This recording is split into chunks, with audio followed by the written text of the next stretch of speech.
Israel is an apartheid state. It was wrong in South Africa, and it's wrong in Palestine. Isn't apartheid a system of laws that discriminate against a race within a country? They're saying that about Israel? Is that right?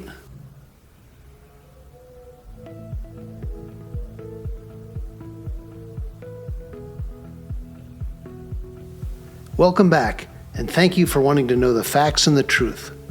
What's going on in the Israeli-Palestinian conflict is big. You can't miss it on the news. You can't miss it on college campuses, and you really can't miss it online. But what are the facts? Why is this happening? That's what we're here to answer. Our approach is to examine the major themes and focus on the important events that help you make sense of what's happening today. We care about knowing the truth. We also care about the basic human right to live in peace. We care about ending the suffering. We care about finding justice. And we think you're here because you do too. The only path for us then is to go after the facts and be open to what they show us. Life can be beautiful without hatred, violence, and war, and maybe the way there starts with better understanding each other, better understanding the Jewish people, the Palestinian people, the history of their conflicts and past peace efforts, and some of the major issues standing in the way of forging real peace.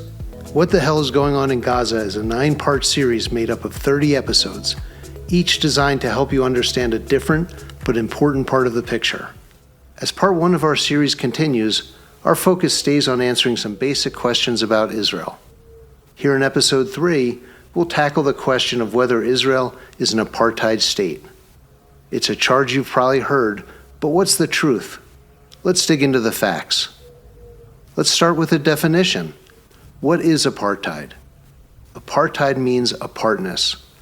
Apartheid was a system of legislation that upheld the segregation of and discrimination against blacks in South Africa. Okay, no such system exists in Israel, either in practice or in law. This is what apartheid looks like. Not this. This is what apartheid looks like. Not this. Israeli Arabs are represented in the Knesset, the Israeli Supreme Court, the Israeli Defense Forces, the Israeli police, and more. All minorities in Israel are guaranteed equal rights. Discrimination based on race is against the law in Israel. Israeli Arabs choose to live in Israel, not elsewhere. 77% of Arab citizens say they'd rather live in Israel than anywhere else in the world. Israeli Arabs and Jews shop together, swim together, play sports together. An Israeli Arab represented Israel at Eurovision, and an Israeli Arab judge led a trial against an Israeli president. The basic truth is that Israeli Arabs and Jews coexist in Israel. It's not apartheid. Israel is a free society where Muslims are free to practice their religion. That right is guaranteed by the state, the only state in the Middle East where the justice minister, a Jewish woman, orders the opening of a new Sharia court. Here, Israeli Justice Minister Ayelet Shaked gives a letter of appointment to Israel's new president of the Sharia Court of Appeals. Israel is by far the freest, most open society in the Middle East, and the only democracy. Freedom House indexes the political and civil freedoms of countries and territories around the world. In its 2024 Global Freedom Report, Freedom House gives Israel a score of 74, but Gaza a score of 8, and the West Bank a score of 22. For comparison, Syria scored a 1, Iran an 11, Egypt an 18, and Jordan a 33. If you look, there are lots of non-Jewish voices on social media standing up to say Israel is not an apartheid state.